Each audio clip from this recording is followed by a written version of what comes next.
வணக்கம். இந்த காணொளி எதற்காகவென்றால், வருகின்ற 18, 19, 20 3 நாட்களும் ஏற்காடு இருக்கின்ற நேச்சர் வேலி கேம்ப் சைட்டில் 3 நாள் ஆவண எழுத்தர் பயிற்சி முகாம் நடக்கிறது. அந்த பயிற்சி முகாமிற்கு பதிவு செய்தவர்கள் தற்பொழுது 20க்கும் மேற்பட்டவர்கள் பதிவு செய்திருக்கிறார்கள். அங்கு ஒரு 25 பேர் தான் தங்கி உண்டு உறைவிட பயிற்சி எடுக்க முடியும்.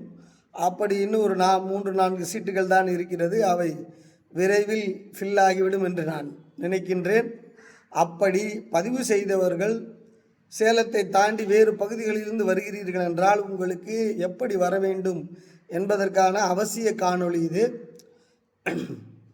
அதாவது சேலத்திலிருந்து ஏற்காட்டிற்கு வருவதற்கு பாரம்பரியமாக ஒரு வழி இருக்கிறது. யார் கேட்டாலும் சொல்லுவாங்க ஏற்காட்டுக்கு எப்படி போனோம். அது அஸ்தம்பட்டி வழியாக போகின்ற வழி. அந்த பாரம்பரிய வழிக்கு நாம் போகவே கூடாது. ஏற்காட்டுக்கு போகிறேன்னு சொல்லிவிட்டு கூகுள் மேப் லொக்கேஷனை ஏற்காடுன்னு போட்டுட்டு நீங்கள் பாட்டு காரை எடுத்துக்கிட்டு நேராக ஏற்காடு டவுனுக்கு வந்துடக்கூடாது என்பது மிக முக்கியமானது. அடுத்து ரெண்டாவது ஏற்காடு மலையில் ஏற்காடு செல்வதற்கு இன்னொரு வழி இருக்கிறது. அதை பின்புறம் இருக்கின்ற வழி என்று சொல்வார்கள், அல்லது குப்பனூர் வழியாக மேலே ஏறுகின்ற வழி என்று சொல்வார்கள். அந்த வழியில்தான் நீங்கள் ஏற வேண்டும். அந்த குப்பனூர் வழிக்கு எப்படி வர வேண்டும் என்றால், சேலம் டவுன்லேருந்து நீங்கள் அயோத்தியாப்பட்டினம் வரணும். அயோத்தியாப்பட்டினத்திலிருந்து அரூருக்கு போகிற சாலையில் குப்பனூர் இருக்கிறது. இதுவே பெங்களூர் சென்னையிலேருந்து வரவங்க வாழப்பாடி தாண்டி வந்த உடனே அயோத்தியாப்பட்டினம் ஜங்ஷன் இருக்குது. இப்போ அதுலேருந்து சேலம் உள்ளவே போக தேவையில்லை.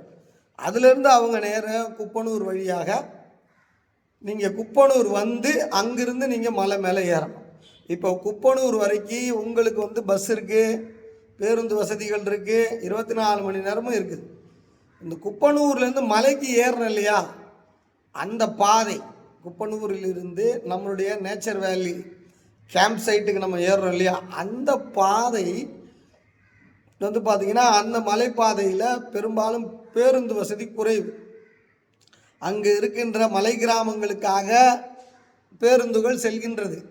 அது ஒரு நேரம் குறித்த நேரத்துக்கு தான் போகுது. அதனால் அங்கு இருசக்கர வாகன பயணம் அல்லது கார் பயணம் தான் சிறந்தது. அல்லது நீங்கள் அங்கேருந்து ஏதாவது ஆட்டோ எடுத்துக்கொள்வது, குப்பனூரிலிருந்து ஆட்டோ எடுத்துக்கொள்வது சிறப்பாக இருக்கும். இந்த போக்குவரத்து இந்த குப்பனூரிலிருந்து கேம்ப் சைட்டு ஒரு 16 கிலோமீட்டர் இருக்குது. இது மட்டும்தான் உங்களுக்கு சிரமமாக இருக்கும். அதனை நீங்கள் பொறுத்து கொண்டு கேம்ப் சைட்டிற்கு கண்டிப்பாக நீங்கள் வந்துவிட வேண்டும். அதுவே வாகனம் காரு பைக்கு இருக்கிறவங்களுக்கு எந்தவித பிரச்சனையும் இல்லை. நேராக சும்மா ஜம்முன்னு கேம்ப் சைட்டுக்கு நீங்கள் வந்துடலாம். அதில் எந்த பிழையும் இருக்காது. இப்போ பார்த்தீங்கன்னா ஏதாவது உள்ளே வந்துட்டு ஏதாவது வாங்கணும் அப்படின்னா ஒரு பஜார் இருக்காது சுற்றி. ஒன்று 16 கிலோமீட்டர் கீழே குப்பனூர் வரணும், இல்லை 15 கிலோமீட்டர் மேலே ஏற்காடு டவுனுக்கு தான் போகணும். அதனால் உங்களுக்கு தனிப்பட்ட முறையில் ஏதாவது தேவைகள், மாத்திரைகள், அவசிய தேவைகள் எது இருந்தாலும் நிச்சயமாக நீங்கள் வாங்கி கொண்டு வருவது சிறப்பாக இருக்கும்.